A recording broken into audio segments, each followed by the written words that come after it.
नमस्कार, welcome to study IQ। मैं हूं प्रशांत धवन। नाउ रिसेंटली आपको बताया है कि पाकिस्तान में इलेक्शन कंक्लूड हुए हैं और इलेक्शन खत्म होने के बाद जब पहली बार इनके पार्लियामेंट में जो भी मेंबर ऑफ पार्लियामेंट है ये इकट्ठा हुए, तब एक ऑपोजिशन लीडर ने ऐसा भाषण दे दिया जो सुनकर मैं कहूंगा पूरा पाकिस्तान शॉक्ड है।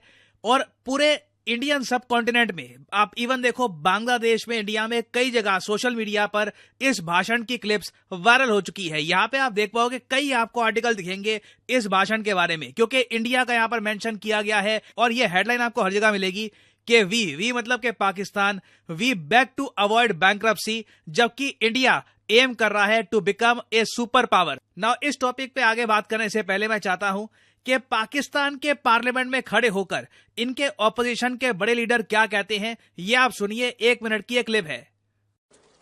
हिंदुस्तान और हम एक ही दिन में आजाद हुए।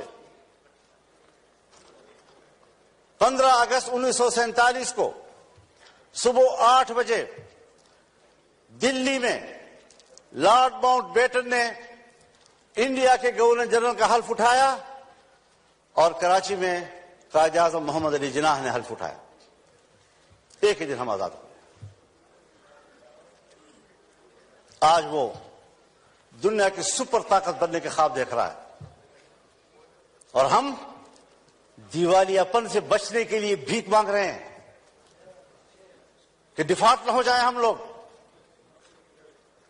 ये किसके हाथों, कौन जिम्मेदार है उसका? घूमते फिरते फिर आएगी बात, सियासतदान जिम्मेदार है, हुकूमत नाकाम है। दीवार के पीछे जो कुव्वतें हमें कंट्रोल करती हैं, जिनके बागडोर हमारे उनके हाथ में हैं, फैसले तो वो करें और मुंह हमारा काला करें। अवाम हमें गालियां दे, जिम्मेदार हमें ठहराएं। ये कौन सी सियासत? ना ये बहुत ही बड़ी स्टेटमेंट है अपने आप में कि पाकिस्तान का एक मेंबर ऑफ पार्लियामेंट में ही खड़े होकर ये कहे कि पावर्स हैं दीवारों के पीछे। ना वो पावर्स कौन सी हो सकती है, क्या वो फॉरेन पावर्स है, मिलिट्री की ये बात कर रहे हैं, मगर ये कह रहे हैं कि there are powers behind the wall controlling us. जो पूरा पार्लियामेंट है, जहां पे जो भी मिनिस्टर है, सबको कंट्रोल किया जा रहा है और असल में जो पावर उस पार्लियामेंट के बाहर बैठी है वो डिसाइड करती है कि क्या पाकिस्तान में होगा, क्या नहीं होगा। और जो भी लोग ये अंदर बैठे हैं ये सब पपेट्स हैं। ये मैं कहूंगा बहुत ज्यादा बड़ी स्टेटमेंट है। और इंटरेस्टिंगली ऐसा नहीं है कि प्राइम मिनिस्टर ऑफ पाकिस्तान कुछ और कह रहे हैं। आपने वर्ल्ड इकोनॉमिक फोरम के बारे में सुना होगा। वर्ल्ड इकोनॉमिक फोरम होता है हर साल स्विट्जरलैंड में। तो पाकिस्तान के प्राइम मिनिस्टर इस बार वर्ल्ड इकोनॉमिक फोरम को अटेंड करने के लिए गए हैं। वहां पे इन्होंने काफी एक इंटरेस्टिंग बात बोल दी। यहां पे आप देख पाएंगे आर्टिकल, पाकिस्तान के प्राइम मिनिस्टर ने कि पाकिस्तान का जो डेथ ट्रैप है ये बन चुका है इनका डेथ ट्रैप। इस स्टेटमेंट को ऑब्वियसली पाकिस्तान के मीडिया ने भी कवर किया है। यहां पे आप देख पाओगे इनके प्राइम मिनिस्टर खुद कह रहे हैं कि डेथ ट्रैप, और एक आगे टर्मिनोलॉजी इन्होंने यूज करी है रन अवे इन्फ्लेशन।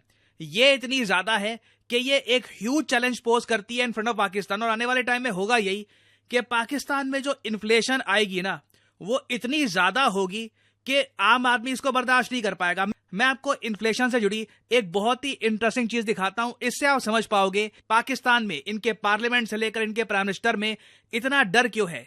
मान लीजिए एक परिवार है किसी भी कंट्री में, कंट्री कोई भी हो सकता है, एक परिवार है और उनका खर्चा है 1 लाख रुपए इंडियन रुपीस में। महीने का खर्चा मान के चल लीजिए 1 लाख रुपए है और उस देश में इन्फ्लेशन का रेट चल रहा है 7%, जो काफी हद तक आप कह सकते हो एवरेज आपको मिल ही जाएगा। तो 7% के इन्फ्लेशन के हिसाब से ना जो परिवार अभी खर्च रहा है 1 लाख रुपए, इनको सेम खर्चे मेंटेन करने के लिए 10 साल में, मैं 20 साल की बात नहीं कर रहा, सिर्फ 10 साल में ऑलमोस्ट 2 लाख रुपए चाहिए होंगे।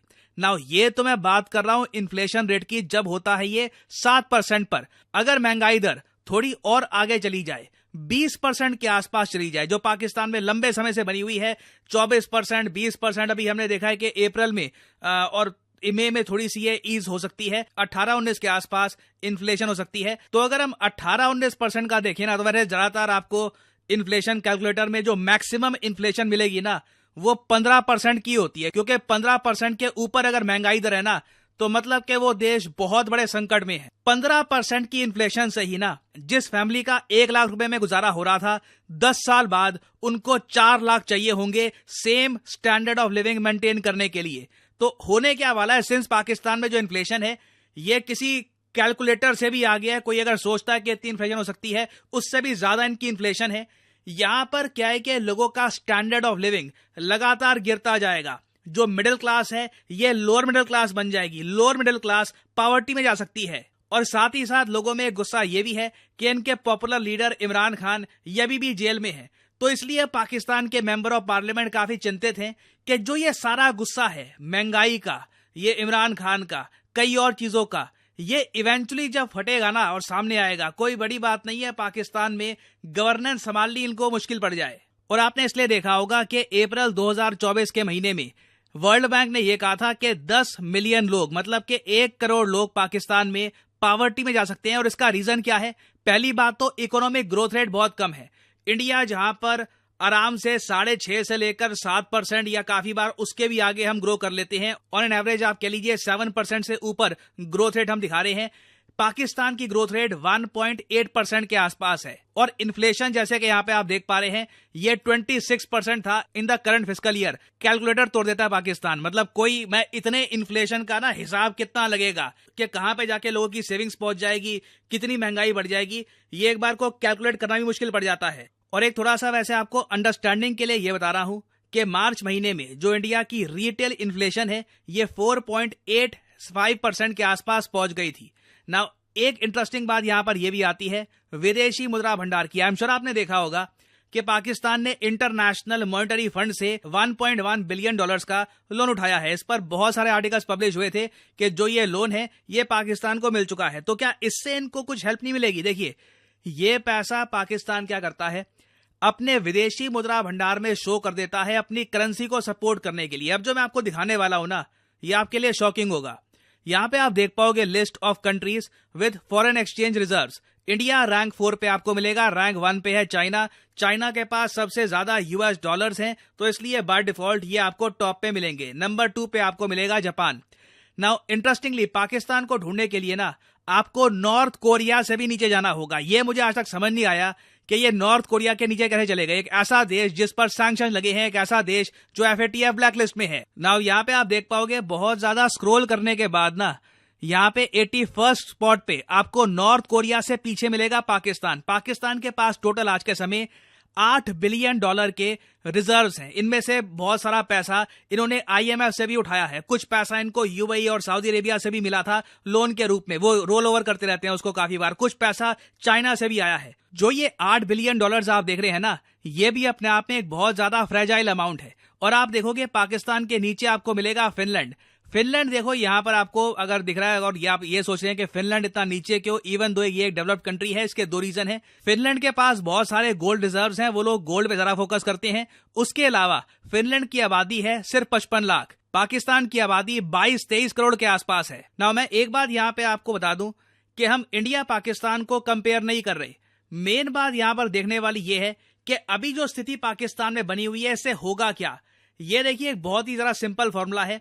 जब इन्फ्लेशन रिकॉर्ड तोड़ रेट पे आगे बढ़ जाती है, जब परिवार जो एक बार को अपने बच्चों को पढ़ाते थे, कॉलेज में भेजते थे, बेसिक एजुकेशन भी अफोर्ड नहीं कर पाते, तो मिलिटेंसी बढ़ती है, आतंकवाद बढ़ता है। जो आतंकवादी संगठन है उनको रिक्रूटमेंट आराम से मिल जाती है। और पॉसिबिलिटी है कि आने वाले टाइम में पाकिस्तान में एक बड़ी वेव आए टेररिज्म की, क्योंकि ऑब्वियस ही बात है कई लोग जो करंट गवर्नमेंट है उसको भी पसंद नहीं करते। वो मानते हैं कि इलेक्शन प्रॉपरली हुए नहीं है, जो इनका मेन नेता था इमरान खान उसको जेल में डाल रखा है। तो आने वाला टाइम मैं आपको बता दूं पाकिस्तान के लिए बहुत चैलेंजिंग रहेगा।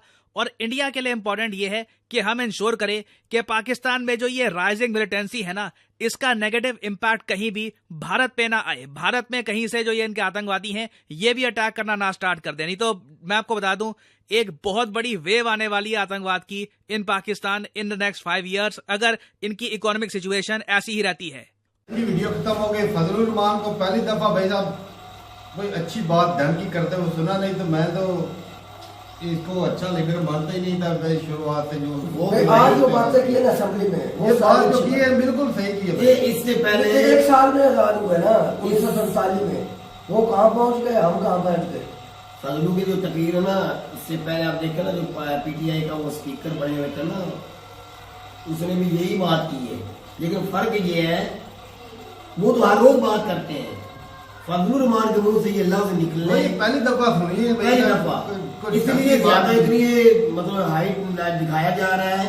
और वो फजलू जो पीडीएम 1 बनाई, एक फजलुर रहमान जो है ना, एक काफी अब ना समझी बातें करते हैं। पहले तो इतने नहीं समझदार थे या ऐसी बातें हमें नहीं सुनने को मिलती थी, लेकिन जब से ये हुकूमत एक नई आई है ना, तब से वो काफी ज्यादा जो एक पीछे बैठकर ये चीजें कर रहे हैं या ऐसा उन्होंने हाल किया हुआ है ना, उनके पीछे काफी पड़े हुए होते हैं, क्योंकि इनके हाथ में अब कोई चीज भी नहीं है, कोई चीज ये कंट्रोल नहीं कर पा रहा है। हर चीज इनके ना, एक बोलते हैं ना औकात से बाहर चीजें हो जाना, वो बिल्कुल हो चुकी हैं। इधर ना कोई बंदा संभाल सकता है और ना ही संभालने वाला इनको कोई मिल रहा है। वही एक घिसी पिटी एक जो हुकूमत है वो बिठा देते हैं और पीछे से ये लूटते हैं। लेकिन अब वो बहुत तो ये था जी आज का वीडियो। सबसे पहले मौलाना फजलुर रहमान साहब की बात कर लेते हैं, जिन्होंने कहा जी हम कंट्रोल्ड होते हैं। तो जब इमरान खान साहब कह रहे थे कि जी कंट्रोल्ड हो रही है गवर्नमेंट, तो तब तो ये उनके खिलाफ बातें कर रहे थे। ये कहते थे कि नहीं, ये अमेरिका का जो मतलब पिट्ठू है, ऐसे है वैसे है, ये यहूदी एजेंट है। लेकिन अब उसको नजर आ रहा है कि कंट्रोल्ड होती है, अब उसको सारा कुछ नजर आ रहा है। लेकिन तब इमरान खान साहब का किसी ने भी साथ नहीं दिया, ये सब उसके खिलाफ थे।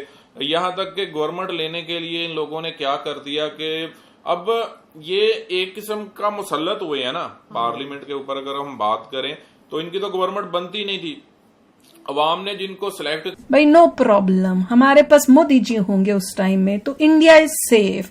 एक क्या कहते हैं, एक चिड़िया भी परनी, क्या बोलते हैं वो, कौन सा मुहावरा, परनी मार सकती, कुछ था ना, अच्छा एक चिड़िया भी नहीं इनकी पर मार के मार सकेगी।